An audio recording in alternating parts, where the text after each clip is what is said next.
시골에서 올라오신 우리 엄마에게 시어머니는 밥때가 되자 주방 구석에 가서 먹으라고 하셨다. 우리 집에 귀한 손님이 오셨다며 그때 내 남편이 상을 내리쳤다. 여긴 제 아내와 장인 장모님 집입니다. 길거리에 나앉고 싶으신 분들은 직접 짐 싸서 나가십시오.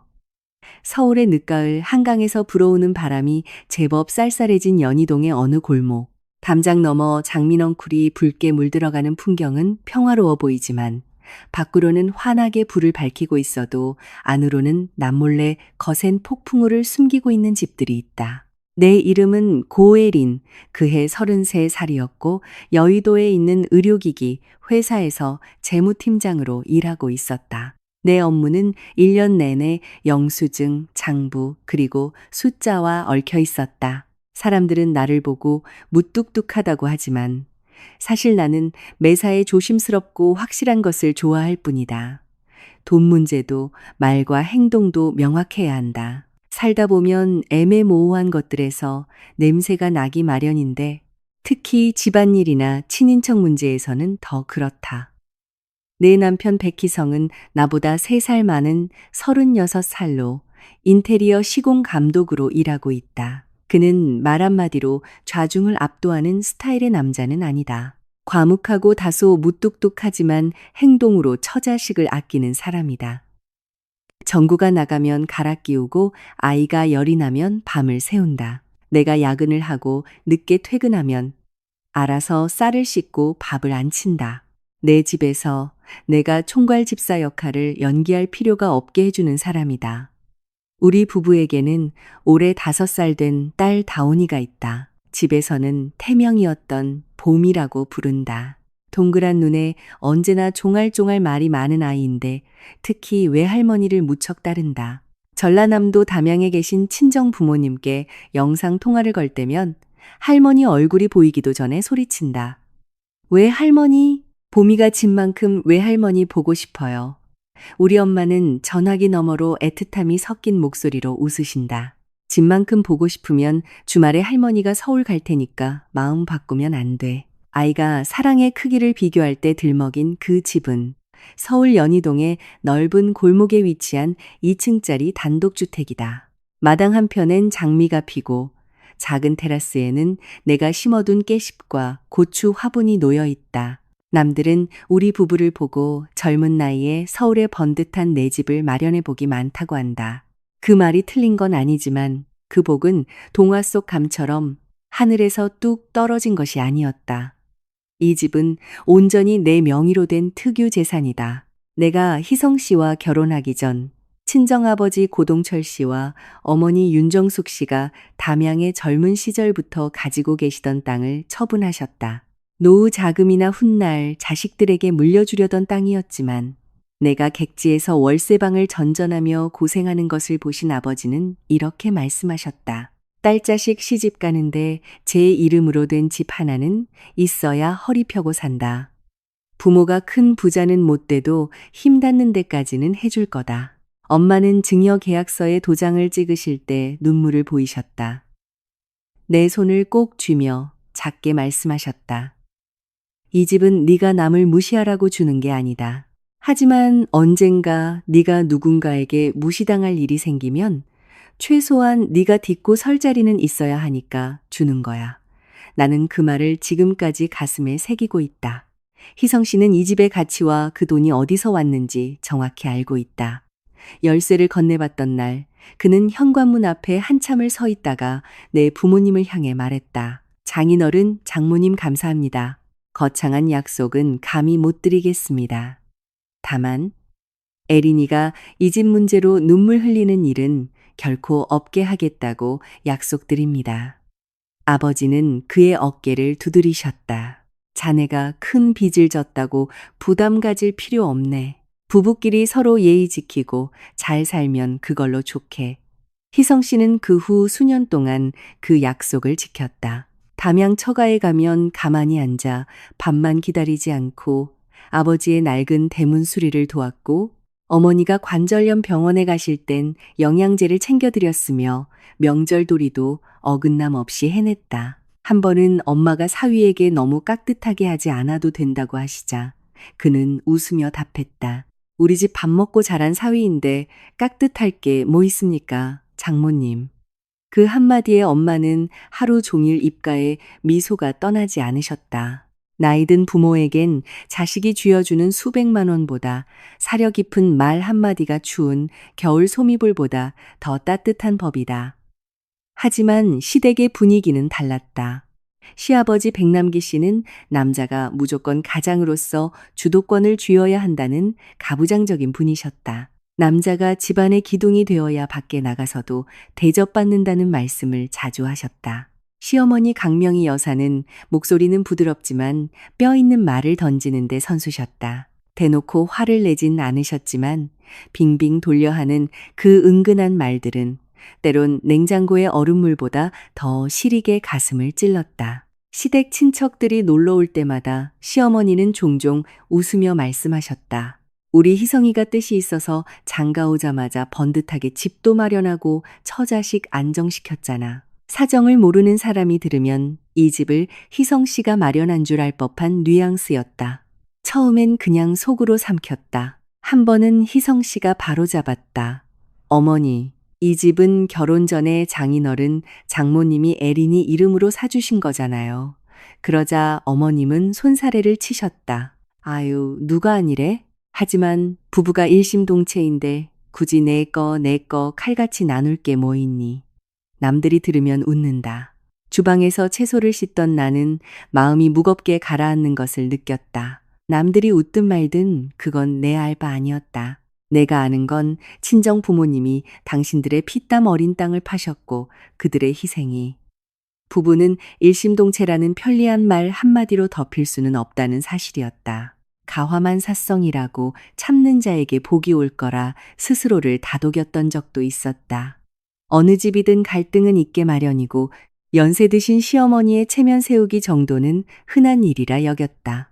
하지만 사람의 심리란 참 묘하다.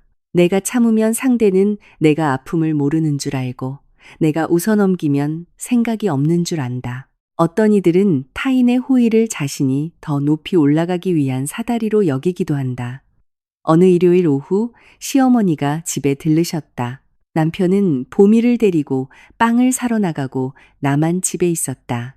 거실 한가운데 앉아 집안을 쓱 둘러보던 어머님의 시선이 계단 옆 내서류 보관함에 오랫동안 머물렀다. 어머님은 찻잔을 들며 혼잣말하듯 툭 던지셨다. 에리나, 솔직히 말해서 집안 재산이 내거 나뉘어 있으면 조만간 탈이 나게 마련이다. 남자 이름이 집 문서에 없으면 밖에 나가서 무시당하기 십상이야.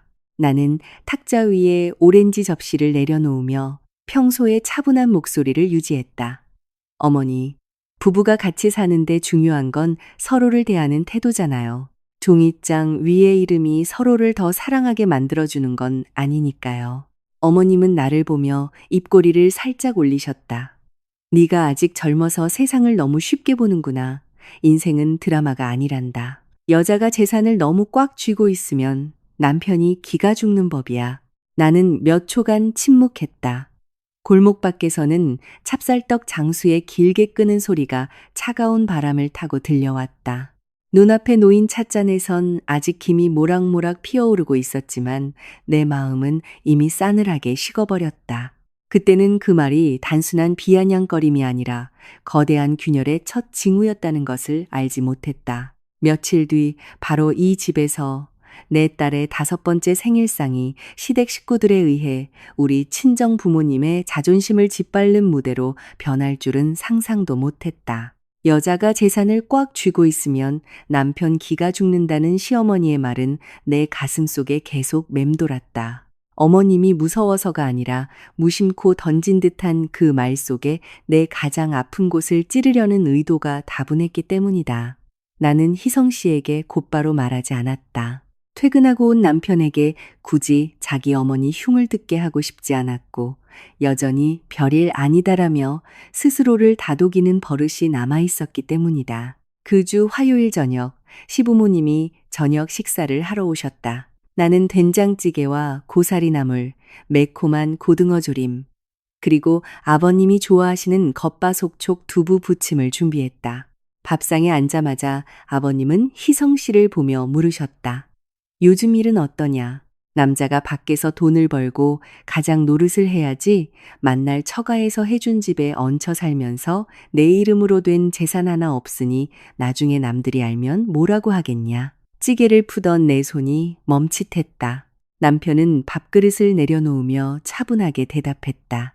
아버지, 저도 일 잘하고 있고 처자식 잘 건사하고 있습니다. 집 문제는 예전부터 확실히 정리된 일이잖아요. 아버님은 헛기침을 크게 하셨다. 확실하긴 개뿔이 확실해? 한 이불 덮고 자는 부부 사이에 집은 마누라 명이라니. 밖에 나가면 사람들이 뒤에서 비웃는다. 내 옆에 앉아 두부를 먹던 보미가 눈을 동그랗게 뜨고 물었다. 할아버지, 사람들이 왜 비웃어요? 우리 집에 무슨 재미있는 일 생겼어요? 아무도 대답하지 못했다. 아이들의 순수함은 때로 어른들의 억지를 가장 날카롭게 베어내는 칼이 된다. 어른들이 빙빙 돌려 말하던 것을 아이의 질문 한마디가 산산조각 냈다. 시어머니가 급히 고등어 살을 발라 손녀의 밥 위에 얹어주며 멋쩍게 웃으셨다. 아유, 아무것도 아니야. 그냥 할아버지 할머니가 집 얘기 좀 하신 거란다. 그리고는 어머님이 물보다 부드럽지만 비수 같은 목소리로 내게 고개를 돌리셨다. 에리나, 널 탓하는 건 아니다. 사돈 어른들이 딸 아껴서 집 해주신 거 고마운 일이지. 하지만 너도 남편 체면 좀 생각해줘야지. 남자가 진명이도 없으면 자격지심 생기기 쉬워. 지혜로운 아내는 남편 길을 살려주는 법인데 네 손에 다 쥐고 있으려고만 하면 쓰니. 나는 어머님을 똑바로 보며 담담하게 대답했다. 어머니, 전단 한 번도 희성 씨 길을 죽인 적 없습니다. 생활비, 집안일, 양가 경조사 모두 부부가 함께 상의해서 결정하고 있어요. 남편 길을 살려주는 게 꼭 서류상 이름을 바꾸는 일이라고는 생각하지 않습니다. 시어머니는 수저를 내려놓으며 싸늘하게 웃으셨다. 말은 청산유수구나. 요새 여자들은 참 착각을 잘해. 집문서 쥐고 있으면 남편까지 다 쥔 줄 안단 말이지. 남편이 미간을 찌푸렸다. 어머니, 말씀이 너무 지나치십니다. 어머님은 아들을 향해 눈시울을 붉히셨다. 놀라울 정도로 빠른 태도 변화였다. 내가 다 널 아끼니까 하는 소리지. 남자는 집안의 기둥인데 기둥이 안에 집처마 밑에 서 있다는 게 말이 되니? 나는 고개를 숙여 보미에게 반찬을 챙겨주었다. 대답할 말이 없어서가 아니었다. 여기서 내가 한마디 더 거들면 이 저녁 식사 자리가 재판장으로 변할 것을 알았기 때문이다. 내 딸이 가족과의 저녁 식사를 화약 냄새로 기억하게 만들고 싶지 않았다. 식사 후 남편은 아버님을 모시고 테라스로 담배를 태우러 나갔다. 주방에서 설거지를 하고 있는데 뒤에서 어머님의 목소리가 들렸다. 에리나, 여자는 유도리 있게 처신할 줄 알아야 해. 부러질 듯 빳빳하게 굴면 결국 내 손해야. 나는 마지막 그릇을 헹구며 가볍게 답했다. 네, 명심할게요. 하지만 어머니, 너무 휘어지기만 하면 사람들은 제가 뼈도 없는 줄 알더라고요. 어머님은 입을 다무셨다. 나도 더 이상 말하지 않았다. 주방이라는 작은 공간 안에서 두 여자 사이의 긴장감은 소리 없이 팽팽하게 부딪혔다. 며칠 뒤 시누이 백유라가 불쑥 찾아왔다. 30살인 시누이는 홍대 입구 쪽에서 작은 에스테틱 스파를 운영하고 있었는데 늘 이제 막 런칭 파티에서 빠져나온 듯한 화려한 모습이었다. 타이트한 원피스, 화려하게 세팅된 머리, 네일아트, 명품백, 진한 향수 냄새. 현관문 밖에 서 있어도 유라가 왔다는 걸 알 수 있을 정도였다. 새언니, 집에 있어요? 봄이 주려고 케이크 좀 사왔어. 유라는 케이크 상자를 식탁에 올려두고는 몸을 틀어 최신형 스마트폰을 자랑했다. 예쁘죠? 어제 바꿨어요. 스파 원장인데 겉보기가 번지르르해야 손님들이 신뢰를 하잖아요. 나는 미소 지었다. 예쁘네. 근데 예전 폰도 멀쩡했잖아. 유라는 입술을 삐죽였다. 요즘 세상에 누가 구형을 써요? 언니? 자기 관리도 투자인데 뒤처지면 촌스러워서 안 돼요. 유라의 촌스럽다는 말에 기분이 살짝 상했다. 내가 촌스러워서가 아니라 그 애가 종종 내 친정의 소박한 모습을 깎아내릴 때 그 단어를 썼기 때문이다. 하지만 내색하지 않고 차를 내어주었다. 그때 유라의 폰에서 영상통화 벨이 울렸다. 화면을 본 유라의 안색이 확 굳어지더니 황급히 수신 거부를 눌렀다. 잠시 후 다시 벨이 울렸다. 유라는 어색하게 웃었다. 아유, 진상 손님 진짜 피곤하네요. 관리 좀 해달라고 빚쟁이처럼 독촉을 하네. 빚쟁이라는 두 글자에 미처 무슨 생각을 하기도 전에 유라는 벌떡 일어나 거실 베란다 쪽으로 가통화를 받았다. 유리문이 꽉 닫히지 않아 틈새로 소리가 얼핏 새어 나왔다. 알았다고요? 이번 주말까지 어떻게든 융통할 테니까 절대 우리 집으로는 연락하지 마요. 거실로 돌아온 유라는 다시 생글생글 웃는 얼굴로 돌아왔다. 언니, 우리 집 진짜 넓고 좋네요. 연희동 단독주택이면 요새 시세 엄청 올랐죠? 나는 무덤덤하게 답했다. 글쎄, 팔집이 아니라 시세는 잘 안 찾아봐. 유라는 턱을 괴고 집안을 훑어보더니 계단과 거실 쪽으로 시선을 돌렸다. 이 집, 담보 잡히면 급전 융통하기 엄청 좋겠네요.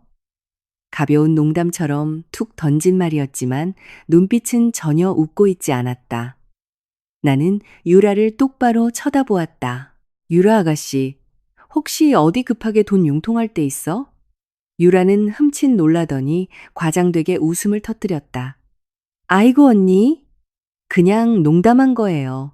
회계사 아니랄까봐 숫자에 엄청 예민하시네. 세상 살기 팍팍한데 너무 진지하게 받지 마요.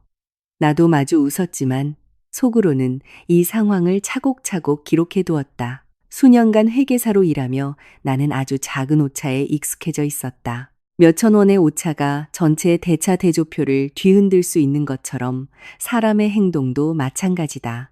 피하는 눈빛, 서둘러 끄는 전화, 농담을 가장한 뼈 있는 말, 이 모든 것은 종종 더 거대한 빚의 징조일 때가 많다.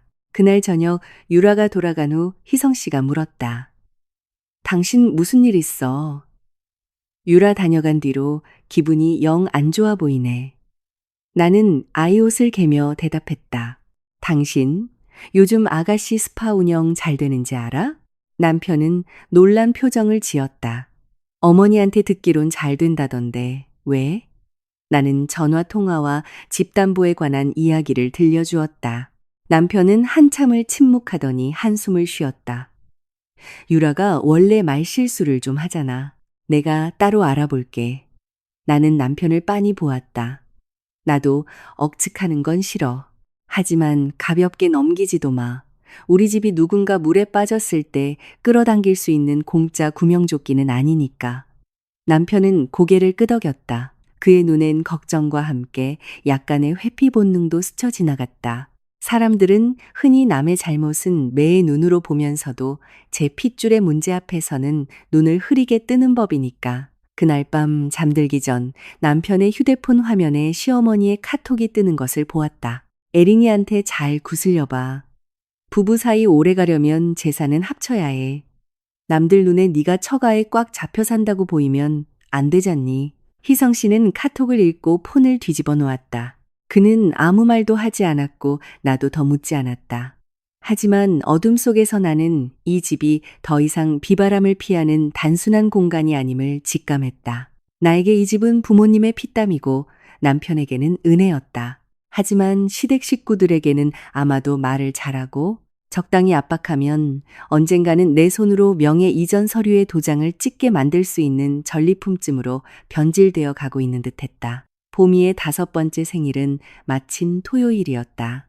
아이는 책상 옆 달력에 동그라미를 쳐놓고 매일 아침 카운트다운을 했다.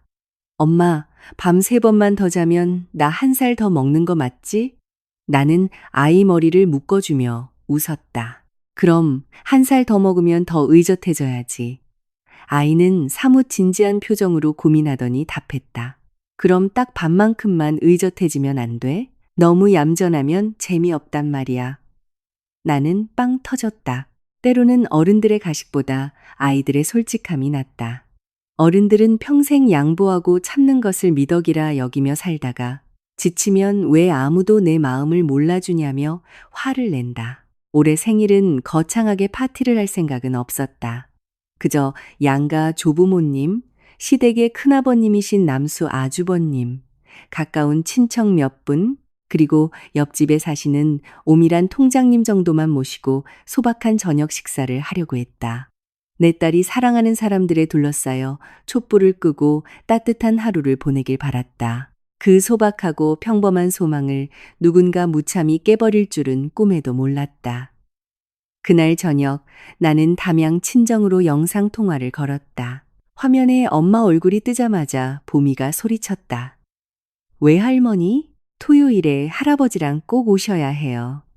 나 분홍색 원피스도 입고 고양이 케이크도 먹을 거예요. 화면 너머 엄마의 얼굴은 시골집의 누런 조명 탓에 조금 어두웠지만 눈빛만큼은 환하게 빛났다. 아이고, 우리 똥강아지가 분홍 원피스 입으면 서울에서 제일 예쁘겠네.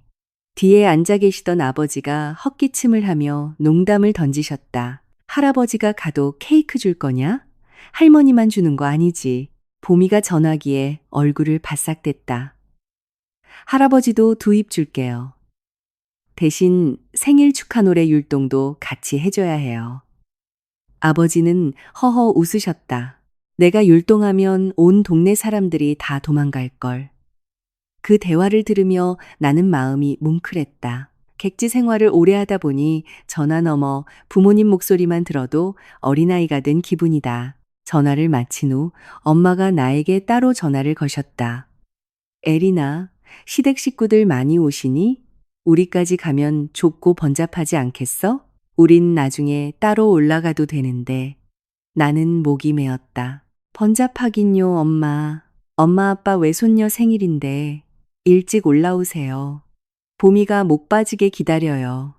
엄마는 머뭇거리셨다. 우리 같은 촌부들이 서울 번듯한 집에 가서 촌티 내면 너 시댁 보기 민망할까봐 그러지? 나는 전화기를 꽉 쥐었다. 엄마, 그런 말씀 마세요. 이 집 엄마 아빠가 저 기죽지 말라고 사주신 거잖아요. 안 그랬으면 저 아직도 월세 내느라 허덕였을 거예요. 우리 집에 오시는데 눈치 볼 게 어딨어요. 전화기 너머로 짧은 침묵이 흘렀고 엄마가 훌쩍이는 소리가 들렸다. 노인들은 늘 그렇다. 슬퍼도 기뻐도 자식 걱정에 감정을 숨긴다. 평생을 져주며 살아오셨으면서 다 큰 딸 앞에서도 또 양보하려 하신다. 다음 날 아침 시어머니가 불쑥 찾아오셨다.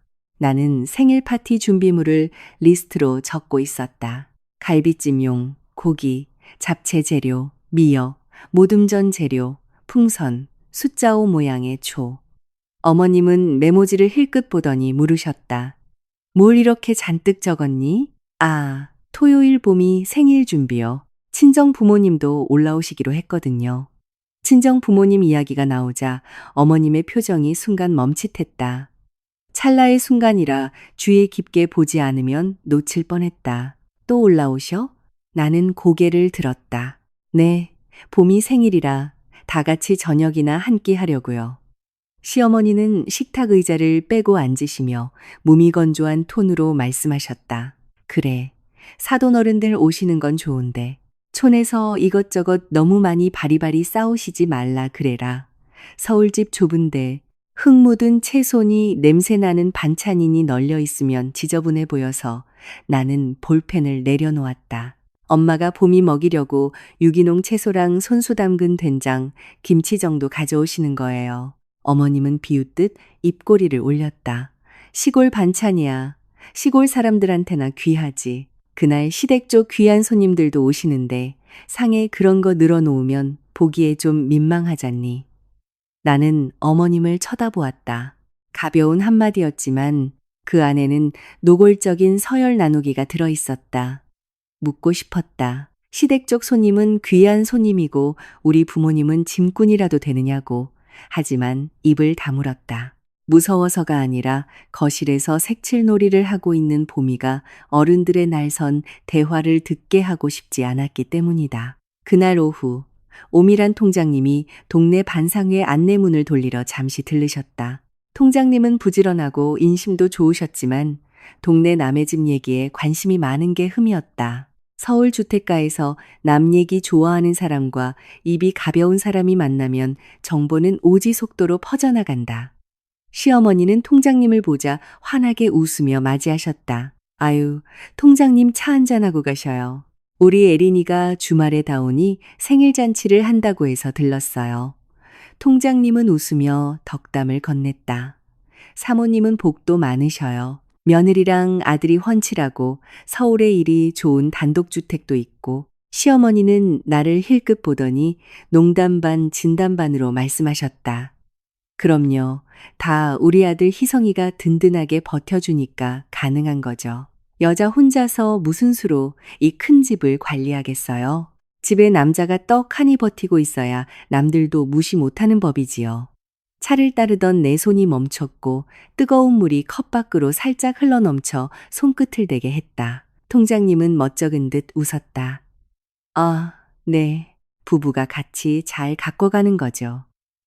나는 주전자를 내려놓고 행주로 물기를 닦아내며 덤덤하게 덧붙였다.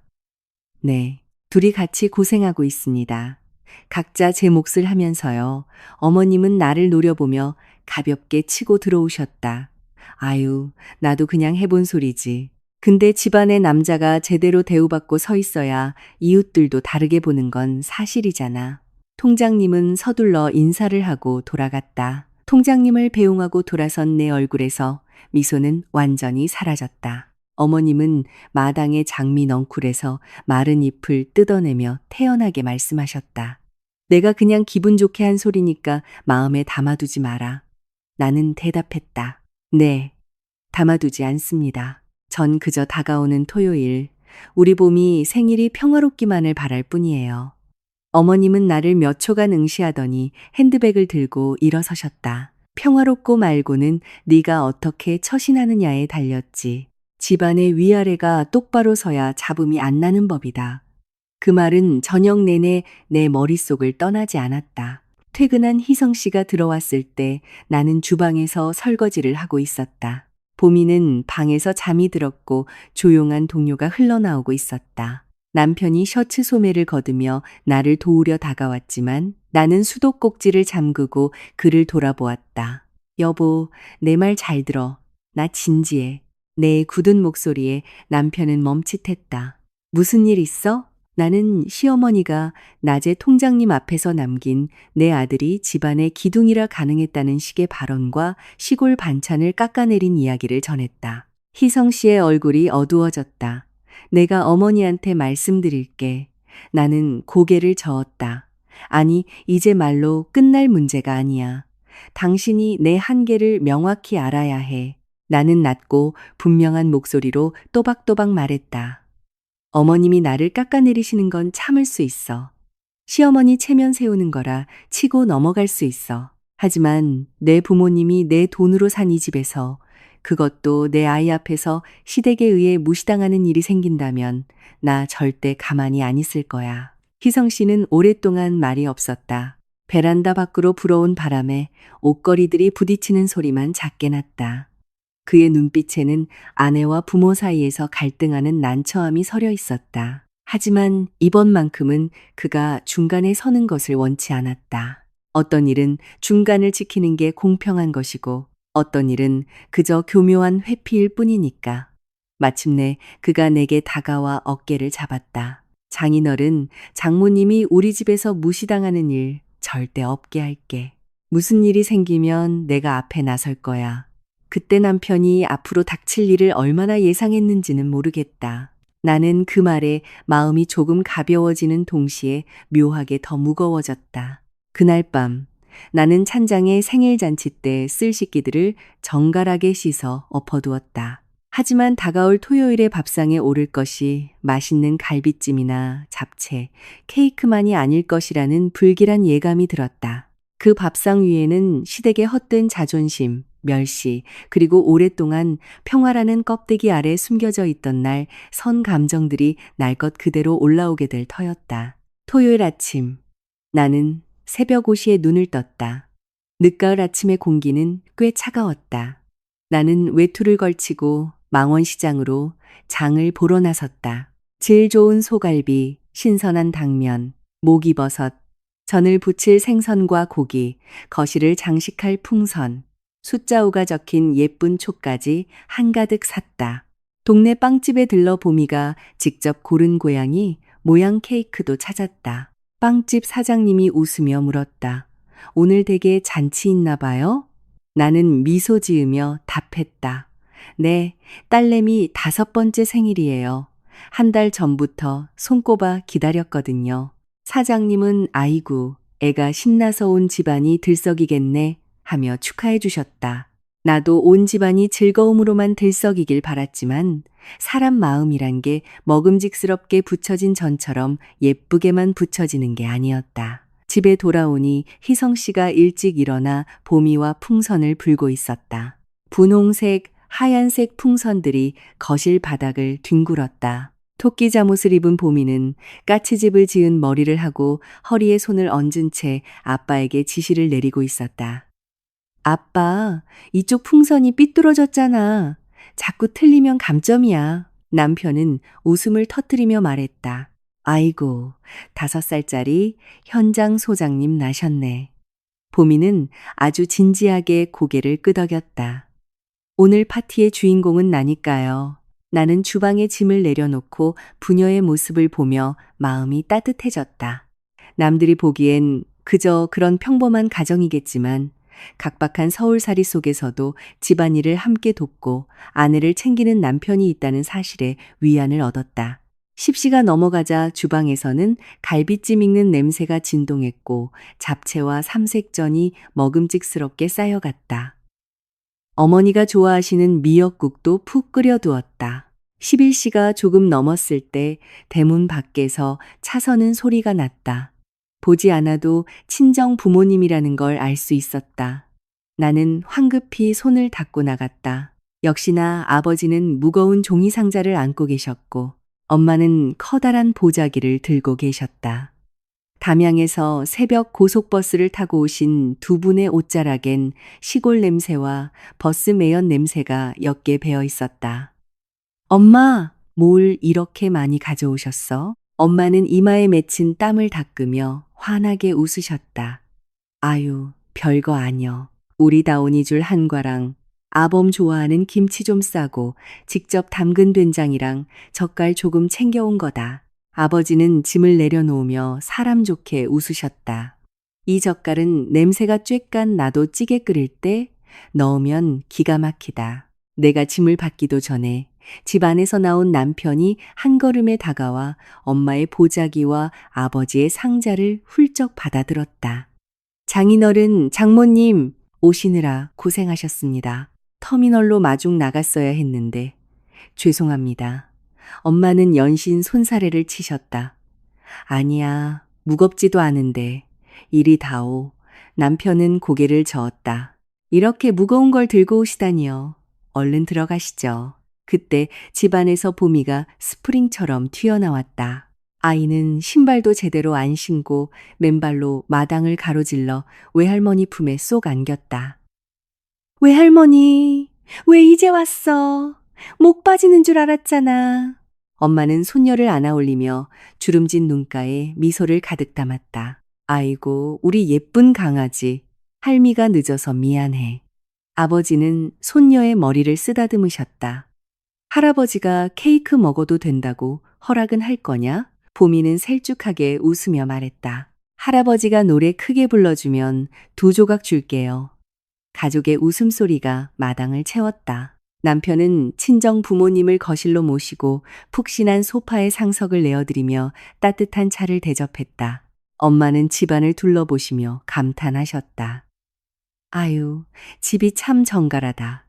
너희 둘이 이리 예쁘게 살림 꾸리고 사는 거 보니 내 마음이 다 놓인다. 나는 너희 둘이라는 말에 목이 메었다. 남들은 이 집을 부의 상징으로 볼지 몰라도 우리 부모님에겐 그저 타양살이하는 딸이 발 뻗고 편히 쉴 수 있는 피난처였을 뿐이다. 잠시 후 다시 초인종이 울렸다. 시댁 식구들이었다. 시아버지 백남기 씨가 뒷짐을 지고 위험 있는 걸음걸이로 들어오셨고, 시어머니 강명희 여사는 짙은 와인색 벨벳 블라우스에 진주 목걸이를 하고 들어오셨다. 그 뒤로는 온몸에 명품을 휘감고 진한 향수를 뿌린 시누이 유라가 보미의 몸집만 한 커다란 장난감 상자를 들고 따라왔다. 큰아버님인 백남수 씨와 시댁 쪽 친척 몇 분도 함께였다. 오셨어요, 아버님, 어머님, 큰아버님도 어서 오세요. 내가 인사를 건네자 시어머니는 가볍게 고개를 끄덕이셨다. 그래, 잔칫집답게 북적거려서 좋구나. 그런데 시어머니의 시선이 신발장 옆에 놓인 친정엄마의 보따리에 멈췄다. 보자기 틈새로 겹겹이 싼 젓갈통이 살짝 보였다. 유라가 코를 찡그리며 과장된 목소리로 말했다. 어우, 무슨 젓갈 냄새가 이렇게 나? 언니, 이런 건 냄새 벨 텐데 주방 베란다에 빼두는 게 낫지 않아요? 주방에서 과일 쟁반을 들고 나오던 나는 그 소리를 똑똑히 들었다. 쟁반을 쥔 손에 힘이 들어갔지만 꾹 참고 쟁반을 테이블에 내려놓았다. 나는 바로 대답하지 않고 유라를 아주 깊고 차가운 눈으로 응시했다. 내 시선에 뜨끔했는지 유라는 어색하게 웃으며 변명했다. 아, 그냥 농담이에요. 언니 예민하게 받아들이지 마요. 나는 옅게 미소 지었다. 예민하게 안 받아들일게. 일단 앉아. 큰아버님은 헛기침을 하며 우리 아버지에게 날씨 인사를 건네셨고, 친정엄마는 못 들은 척 조용히 보따리를 당신의 의자 쪽으로 끌어당기셨다. 그 작은 행동에 내 가슴이 찢어지는 것 같았다. 평생을 남배려하느라 자신을 낮추고 살아온 우리 엄마는 내 집에 와서까지 혹여나 딸이 곤란할까봐 스스로를 웅크리고 계셨다. 시어머니는 거실 소파 중앙에 자리를 잡고 집안을 빙둘러 보셨다. 그 눈빛은 잔치에 온 손님의 눈빛이 아니었다. 누가 상석에 앉고 누가 아랫자리에 앉아야 자신의 체면이 설지 계산하는 서열을 매기는 눈빛이었다. 나는 주방 문턱에 서서 가슴을 관통하는 찬 바람을 느꼈다. 집안엔 사람들의 웃음소리와 아이의 옹알거림이 가득했지만 나는 직감했다. 지금부터 내 딸의 생일 파티는 내가 의도했던 따뜻한 저녁 식사가 아니라 어른들의 폭력적인 자존심 싸움터가 될 것이란 걸. 식사 준비가 끝났다. 거실에 큰 식탁을 넓게 펴고 깨끗한 식탁볼을 깔았다. 식탁 한가운데 갈비찜을 놓고 주변으로 잡채, 삼색전, 겉절이, 김치를 정갈하게 세팅했다. 보미의 고양이 케이크는 거실 한편의 작은 테이블에 따로 올려두었다. 보미는 신이 나서 깡충깡충 뛰어다니고 있었다. 나는 아이를 보며 제발 어른들의 자존심 때문에 오늘 이 분위기가 망가지지 않게 해달라고 속으로 기도했다. 주방에서 행주로 손을 닦으며 나온 희성 씨가 사람들을 향해 말했다. 자, 식사하시죠. 장인어른, 장모님, 큰아버지, 아버지, 어머니 모두 편히 앉으세요.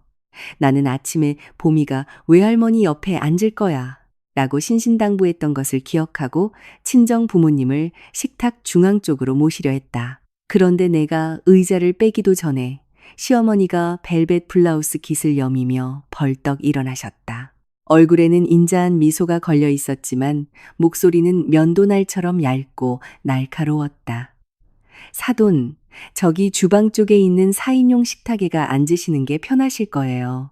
이쪽 거실 큰 상은 우리 시댁 어르신들도 계시고 사람도 많아서 복잡거리니까 불편하실 거 아네요. 그 말이 떨어지는 순간 거실의 공기가 일순간 얼어붙었다. 전을 담은 접시를 들고 서 있던 나는 뒷목이 화탓해지는 것을 느꼈다. 친정엄마는 고개를 들다가 표정이 굳어버렸고 무의식적으로 두 손을 꽉 쥐셨다. 찻잔을 들려던 친정 아버지도 동작을 멈춘 채 시선을 바닥으로 떨구셨다. 내 심장 뛰는 소리가 귀에 들릴 지경이었다. 시어머니는 마치 자신이 엄청난 배려라도 하는 양말을 이었다. 주방 쪽이 음식 가져다 드시기도 편하고 오붓하잖아요. 그리고 사돈어른들은 시골에서 소박하게 드시던 버릇이 있으셔서 화려하게 차린 상보다는 조용히 드시는 걸 더 선호하시지 않아요? 시아버지 백남기 씨가 헛기침을 하며 거들었다. 그라제, 집안에 손님이 오면 위아래를 잘 살펴서 앉아야제. 시골 분들이라 소탈하실 텐데 굳이 우리랑 끼어 앉아 불편할 필요 있는가. 편하게 묵는 게 최고지. 어처구니가 없어서 허수음이 날 뻔했다. 남의 부모를 주방 구석으로 내몰면서 편하게 드시라고 포장하다니. 입에 발린 그 배려라는 단어가 구역질나게 역겨웠다. 친정엄마는 황급히 손사래를 치며 작게 말씀하셨다. 아, 아유, 괜찮습니다. 저희는 어디 앉든 상관없어요. 그 말 한마디에 내 속이 시커멓게 타들어갔다. 우리 엄마는 평생을 그랬다. 자신이 상처받는 것보다 남이 불편해지는 것을 더 두려워했다. 평생 자식과 남편에게 맛있는 반찬을 양보하고 버스에서도 남에게 자리를 양보하던 분이 이제는 딸의 집에서 손녀의 생일상 자리마저 양보하려 하고 있었다. 친정아버지는 탁자에 찻잔을 소리 없이 내려놓으며 여보 하고 낮게 부르곤 입을 다무셨다. 평생 말씀이 없으셨던 아버지가 저렇게 침묵을 지킨다는 건 엄청난 분노를 억누르고 계시다는 뜻이었다. 하지만 손녀의 생일을 망치고 싶지 않아 꾹 참고 계신 것이 역력했다. 유라는 주방 문가에 팔을 꼬고 서서 얄밉게 말했다. 새언니, 너무 심각하게 받아들이지 마요. 엄마가 편하게 드시라고 배려한 거잖아요. 식구가 많아서 그런 건데 뭐 그리 대수라고. 나는 유라를 노려보며 차갑게 대답했다. 배려? 아이 생일날 외조부모를 주방으로 쫓아내는 게 너희 집안의 배려 방식이니? 유라는 어깨를 으쓱했다. 애 생일이잖아요. 어른들이 어디서 밥 먹든 무슨 상관이에요. 그때 고양이 인형을 안고 있던 보미가 내 치맛자락을 잡아당겼다. 엄마, 외할머니는 나랑 같이 생일 케이크 안 먹어? 나는 아이의 맑은 눈을 내려다보며 목이 턱 막혔다. 시어머니는 황급히 아이를 달래듯 말했다. 아유, 다오나. 외할머니는 주방에서 편하게 드실 거야. 엄마 주방 일도 좀 도와주시고. 보미가 눈을 깜빡였다. 아이의 얼굴엔 순수한 의문이 가득했다. 오늘 내 생일인데 왜 외할머니가 주방 일을 도와요? 친할머니는 안 도와요? 작고 순진한 질문이었지만 그 한마디가 거실 한가운데 찬물을 끼얹은 듯 했다. 큰아버님인 백남수 씨조차 들고 있던 수저를 내려놓았다. 시댁 친척들은 서로 눈치만 볼 뿐이었고 오밀한 통장님은 못 들은 척 핸드백 지퍼만 열었다. 닫았다 했다. 시어머니의 표정이 일그러졌다. 넌 아직 어려서 어른들 일을 몰라. 보미가 입을 삐죽였다. 알아. 나 외할머니랑 여기 앉아서 밥 먹을 거야. 나는 접시를 탁자에 내려놓았다. 사기 그릇이 유리판에 부딪히며 나는 탁 소리가 마치 내 안에 무언가가 끊어지는 소리 같았다. 나는 친정엄마를 바라보았다. 엄마는 나와 눈을 마주치지 못한 채 낡은 카디건의 소매만 만지작거리고 계셨다. 손녀딸 생일이라고 어젯밤 빳빳하게 다려입고 오신 그 옷이었다. 친정아버지의 거칠고 투박한 손은 무릎 위에 얹혀 있었다. 평생 땅을 일구고 내 등록금을 대고 내게 이 집을 마련해 주기 위해 평생의 재산을 내어놓았던 그 거친 손. 그런데 그 손으로 세운 이 집에서 내 부모가 식모 취급을 받고 있었다. 나는 깊게 심호흡을 하고 목소리가 떨리지 않게 힘을 주었다. 어머님. 내가 입을 열자마자 시어머니가 눈을 치켜뜨며 경고하듯 말했다. 에리나, 네가 집주인이면 처신을 잘해야지. 어른들이 알아서 하려는데 네가 나서면 집안 꼴이 뭐가 되니? 나는 시어머니를 똑바로 쳐다보았다. 처음으로 그분이 말하는 집안 꼴과 위아래의 실체가 무엇인지 명확히 보였다. 그것은 예의가 아니라 남을 짓밟고 올라서서 스스로를 높이려는 천박한 우월감일 뿐이었다. 시아버지도 탁자를 탁 치며 거들었다. 집안의 여자가 부드러워야지 자리 하나 가지고 핏대를 세우면 쓰나. 잔치, 망치게. 잔치를 망친다? 누구의 잔치인데? 상석에 앉아 으스대는 사람들의 잔치인가 아니면 주방 구석으로 밀려나 비참함을 삼켜야 하는 사람들의 잔치인가. 친정엄마가 떨리는 목소리로 자리에서 일어났다. 에리나, 그만해. 괜찮다. 엄마 아빠는 주방에서 먹어도 돼. 다운이 생일인데 우리 때문에. 나는 다가가 엄마의 손을 꽉 잡았다. 엄마의 손은 너무 차가웠다. 내 안에 끓어오르던 분노가 차갑고 예리하게 식어가는 것이 느껴졌다. 아니, 엄마 아빠 여기 거실 메인 테이블에 앉으세요. 거실은 쥐 죽은 듯 고요해졌다. 유라가 미간을 찌푸렸다. 언니, 유난 좀 떨지 마요. 그때였다. 거실 테이블 쪽에 서 있던 남편 희성 씨가 쾅소리가 나게 유리잔을 내려놓았다. 둔탁한 파열음이 사람들의 목구멍에 걸려있던 말들을 단번에 잘라버렸다. 희성 씨는 안색이 굳은 채로 내 부모님 쪽으로 성큼성큼 걸어갔다.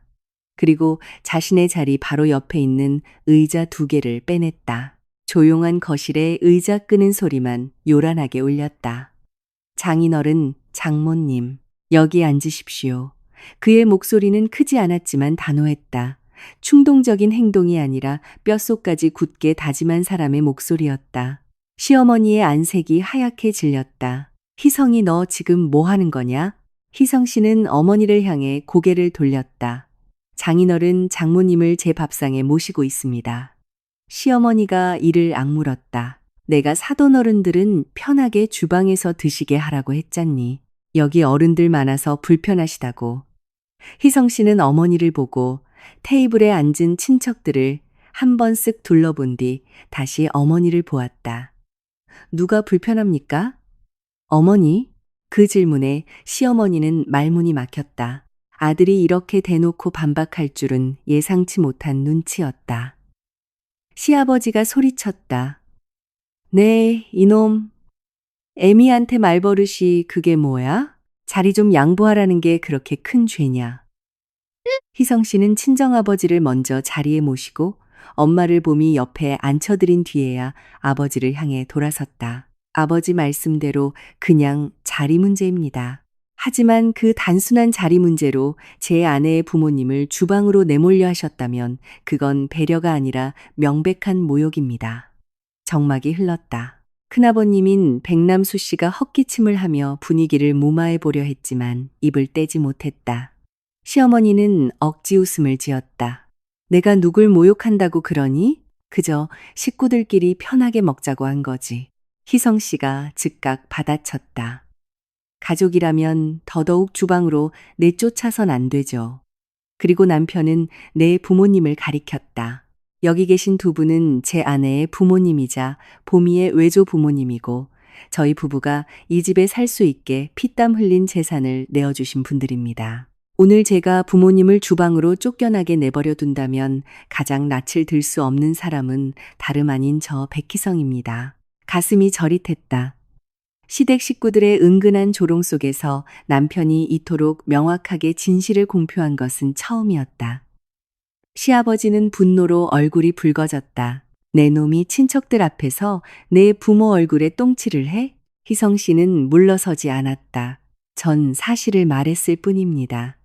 유라가 날카로운 목소리로 끼어들었다. 오빠, 오버 좀 하지 마. 누가 언니네 부모님 내쫓았어. 엄마가 그냥 주방이 편할 거라고 한 건데 오빠 혼자서 난리잖아. 나는 유라를 노려보려 했지만 남편이 먼저 입을 열었다. 유라야, 눈 좀 흐리지 마. 편한 것과 남을 하대하는 건 엄연히 다른 거야. 유라는 코웃음을 쳤다. 새언니한테 아주 단단히 세뇌당했네. 남자가 처갓집 떡 좀 봤다고지 핏줄까지 져버려? 오빠 성이 백씨인 건 잊었어? 남편은 의자를 빼서 자리에 앉으며 허리를 꼿꼿이 세운 채 말했다. 낮고 묵직한 목소리였다. 내가 백씨인 건 변함없다. 하지만 성씨가 중요한 게 아니라 사람으로서 도리를 지키고 사느냐가 더 중요한 거야. 이 집은 내 아내 고혜린의 특유 재산이다. 장인 장모님이 평생 일군 담양 땅 팔아서 결혼 전에 아내 명의로 증여해 주신 거다. 내가 이 집에 사는 건 아내와 처가의 은혜 덕분이지. 난 그걸 단 한 번도 부끄럽게 여긴 적 없다. 그는 잠시 숨을 고르며 좌중을 압도했다. 내가 진짜 부끄러워해야 할 일은 그 은혜를 입고도 내 부모가 은인들을 무시하는 걸 뻔히 지켜만 보는 일이다. 친정아버지는 굳은 얼굴로 아무 말씀도 하지 않으셨다. 친정엄마는 재빨리 고개를 돌리셨지만 소매자락으로 눈물을 훔치는 것을 보았다. 평생 소리내어 울지도 못하고 쏟아지는 비를 피할 곳 없어 고개만 숙이던 우리 엄마. 보미는 눈을 동그랗게 뜨고 어른들의 눈치만 살피다가 외할머니 팔에 매달려 작게 속삭였다. 할머니, 여기서 나랑 아이의 그 한마디가 내 마음속 가장 여린 곳을 찔렀다. 결국 그날의 식사는 예정대로 진행되었지만 누구도 마음 편히 밥을 넘기지 못했다.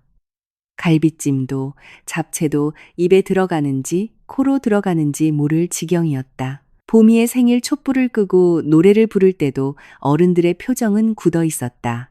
오후 4시쯤 손님들이 하나둘 서둘러 자리를 떴다. 통장님은 눈치를 보며 제일 먼저 나갔고 큰아버님은 친정아버지의 손을 잡으며 무거운 목소리로 사돈, 오늘 일은 마음에 두지 마시오. 나중에 다시 얘기합시다 라고 하셨다. 아버지는 그저 예, 옳고 그름은 언젠가 밝혀지겠지요 라고 짧게 답하셨다. 친척들이 다 떠나고 시댁 직계 식구들만 남았을 때 시아버지가 거실 소파에 앉아 벼락같이 소리쳤다. 백희성, 이리 와서 무릎 꿇어. 나는 방에서 보미를 달래 장난감을 쥐어주고 방문을 살짝 닫은 뒤 거실로 나갔다. 희성 씨는 시부모님 맞은편에 꼿꼿하게 서 있었다. 친정 부모님은 돌아가지 않으시고 한쪽에 조용히 앉아 계셨다. 아버지는 딸을 이 지옥 같은 상황에 혼자 두고 갈 수 없으셨던 거다. 시아버지는 핏대를 세웠다. 내 놈이 오늘 아주 잘한다. 백씨 집안 망신을 다 시키고 내가 널 어떻게 키웠는데 처가 편을 들어 나를 가르치려 들어. 희성 씨는 차분히 대답했다. 전 누구도 가르치려 하지 않았습니다. 그저 부모님이 남에게 상처 주는 걸 막고 싶었을 뿐입니다. 시어머니는 그 말을 듣자마자 억울한 듯 오열하기 시작했다. 내가 무슨 죽을 죄를 지었다고 네가 나를 악당 취급해? 시골 사돈 편하게 드시라고 한마디 한 게 그렇게 큰 잘못이냐? 장가 보내놨더니 아들이 남이 됐네. 유라가 거들었다.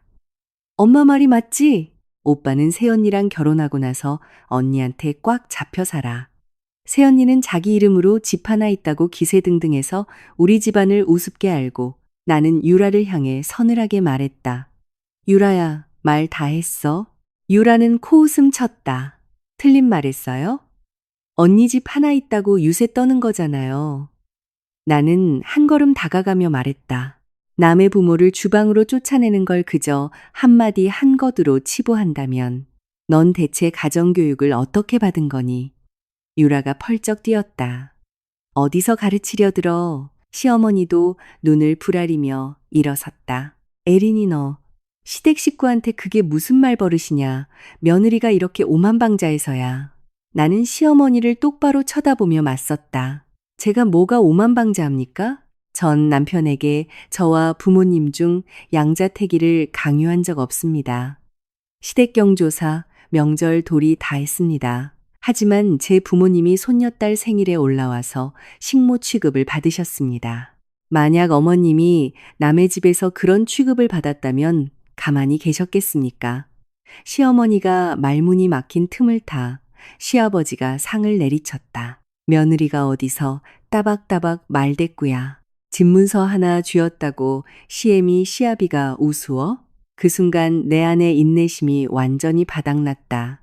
전 집이 있다고 유세 떤 적 없습니다, 아버님. 제가 오늘 이렇게 목소리를 내는 건 제 부모님이 저를 위해 평생을 바쳐 마련해 주신 이 집에서 모욕당할 이유가 없기 때문입니다. 침묵이 흘렀다. 시어머니는 입술을 깨물며 중얼거렸다. 요즘 여자들은 쥐뿔도 없는 것들이 집 하나 생기면 시댁을 아주 발밑으로 알지. 나는 곧바로 대답했다. 전 단 한 번도 시댁을 무시한 적 없습니다. 오히려 시댁이 저희 친정을 무시하고 있죠. 그리고 오늘 가장 슬픈 사람은 제가 아니라 희성 씨일 겁니다. 자신의 부모가 자신에게 은혜를 베푼 사람들에게 어떻게 대하는지 그 밑바닥을 봐야 했으니까요. 희성 씨가 깊은 한숨을 내쉬었다. 그 한숨 소리에 시아버지의 자존심이 완전히 무너졌는지 현관문을 가리키며 소리쳤다. 내 놈이 그렇게 처가가 좋으면 짐 싸서 처가로 들어가라. 나는 방 안에서 보미가 이 소리를 들을까 두려워 급히 방문 쪽으로 향했다. 아버지가 일어서시며 담담하게 말씀하셨다. 여보, 그만 갑시다. 이 집 사람들이 이성을 잃었으니 우리가 더 있어봐야 입만 아프오. 아버지는 나를 돌아보시며 슬프고도 단호한 눈빛으로 말씀하셨다. 괜찮다, 에리나. 아빠 엄마는 올라간다. 남편이 다급히 장인어른을 모셔다 드리겠다며 나섰지만 시아버지가 호통을 쳤다. 이놈의 자식 기어코 장인 장모만 챙기냐. 내 놈이 그렇게 처가가 좋으면 짐 싸서 처가로 들어가라. 그 순간 남편이 쾅 소리가 나게 상을 내리쳤다. 그리고 차갑고 단호한 목소리로 말했다. 아버님, 여긴 제 아내와 장인 장모님 집입니다. 길거리에 나앉고 싶으신 분들은 직접 짐 싸서 나가십시오. 그 말에 시댁 식구들은 얼굴이 불그락푸르락해진 채 씩씩거리며 짐을 챙겨 나가버렸다. 현관문이 닫히고 나자 그제야 집안에 무거운 정막이 내려앉았다. 터진 풍선 조각들과 먹다 남은 케이크만이 어지럽게 널려 있었다. 그날 밤 보미를 재우고 나는 차가운 물로 설거지를 하고 있었다. 희성 씨가 조용히 다가와 고무장갑을 빼앗아끼며 말했다. 내가 할게. 우리는 한동안 말없이 그릇 부딪히는 소리만 내며 서 있었다. 내가 먼저 물었다. 정말 시부모님과 의절할 각오까지 한 거야? 희성 씨는 수세미지를 멈추고 낮게 답했다.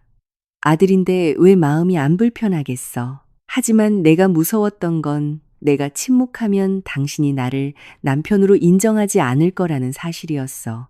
예전엔 그냥 좋은 게 좋은 거라며 넘기려 했지만 오늘 내가 가만히 있었다면 당신 부모님이 당신을 위해 한 희생을 내가 짓밟는 꼴이 되니까 나는 남편을 쳐다보았다.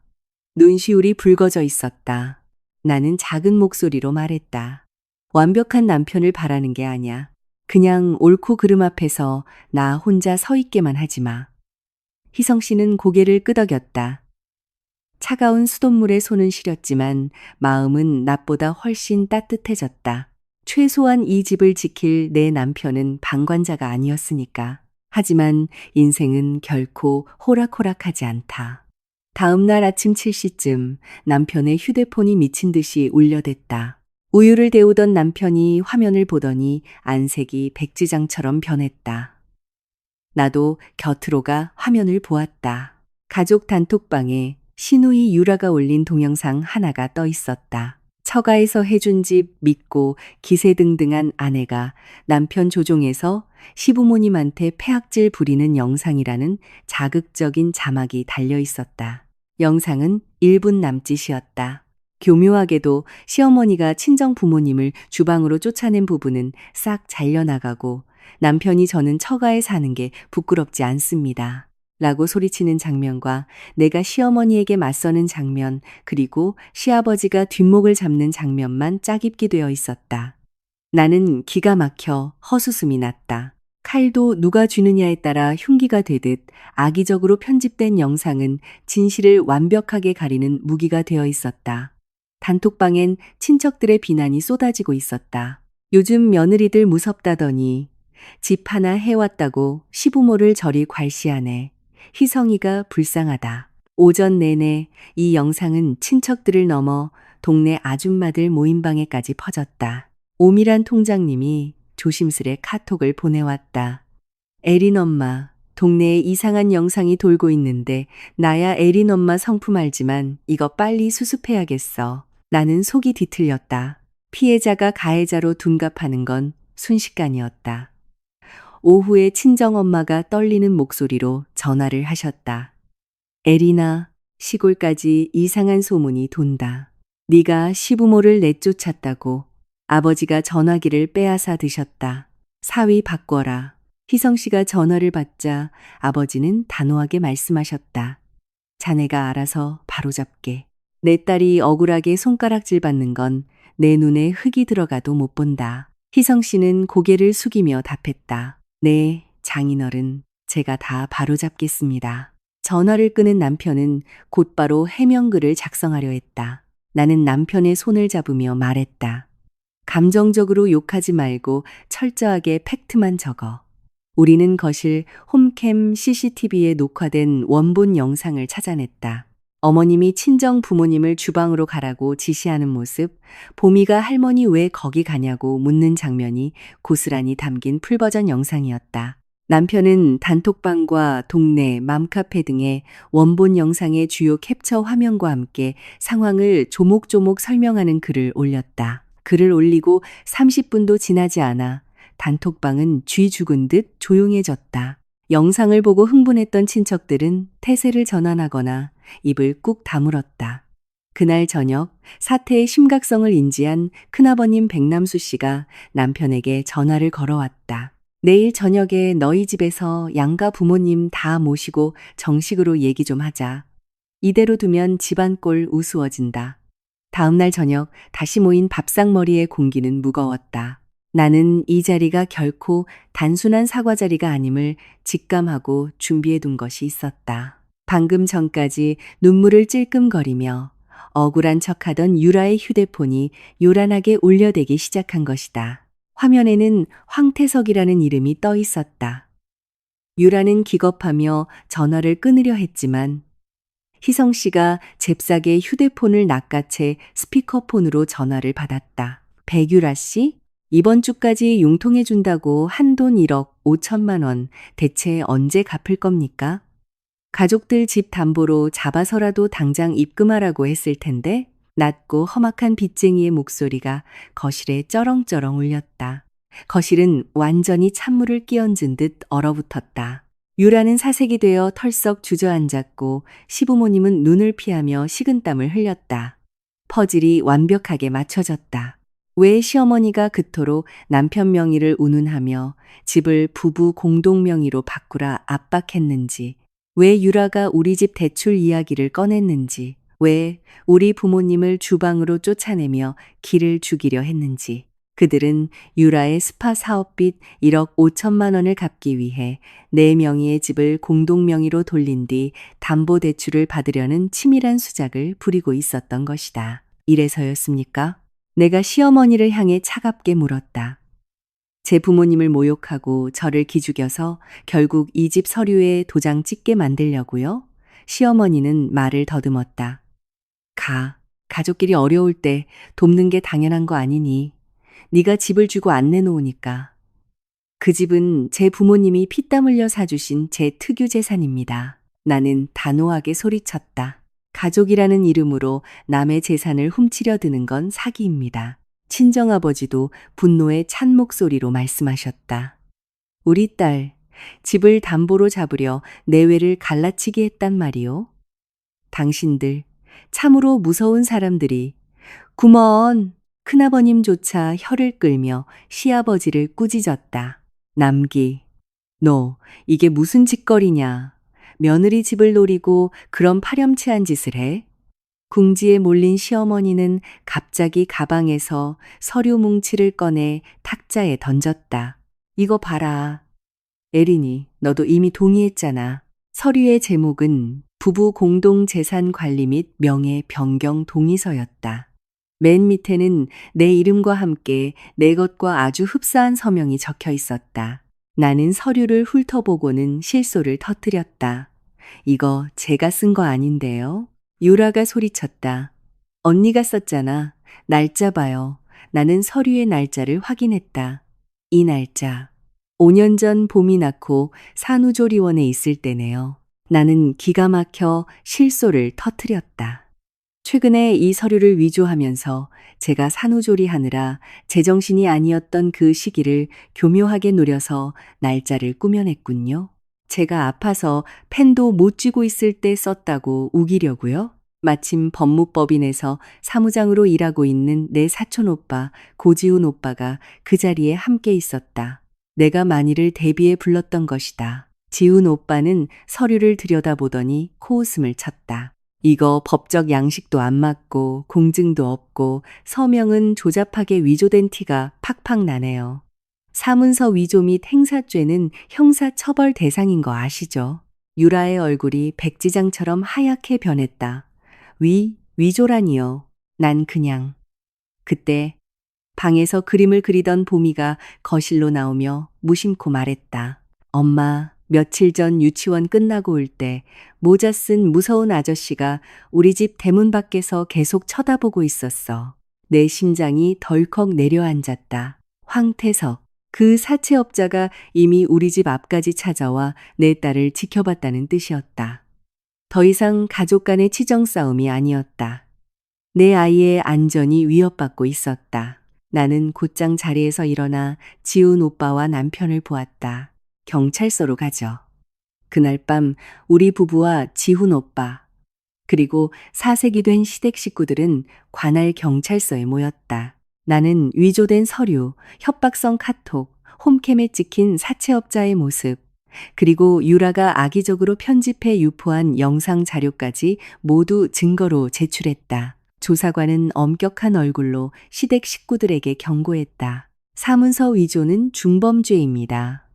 또한 채무 문제로 관계없는 며느리의 자택을 서성거리거나 아동에게 접근하는 것은 접근금지 가처분 대상이 될 수 있습니다.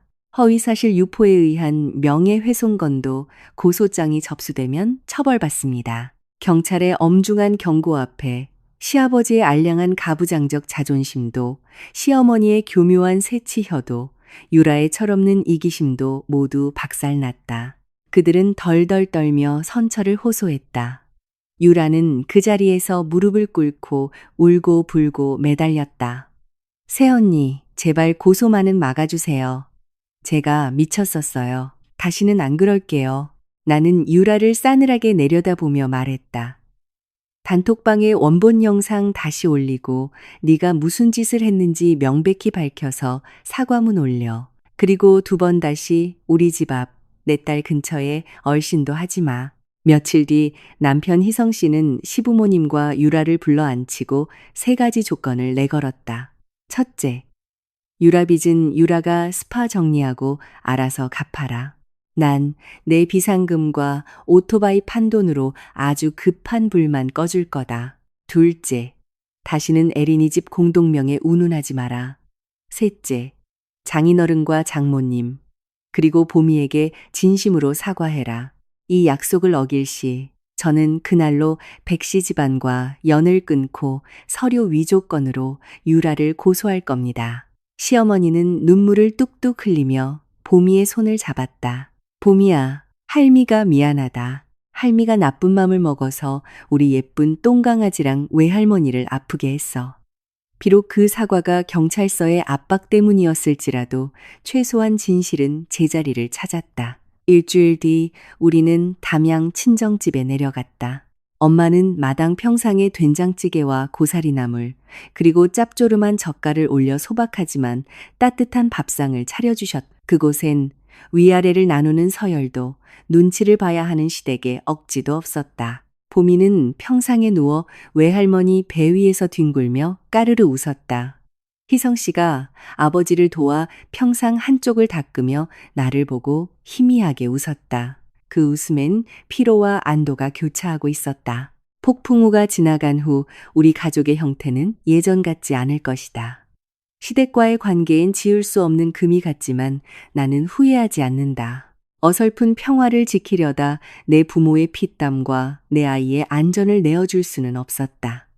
진짜 평화는 참고 억누르는 데서 오는 것이 아니라 불의에 맞서 선을 긋고 내 사람들을 온전히 지켜낼 때 비로소 얻어지는 것임을 나는 확실히 배웠다. 담양의 맑은 가을 하늘 아래서 나는 마침내 허리를 곧게 펴고 깊은 숨을 내쉬었다.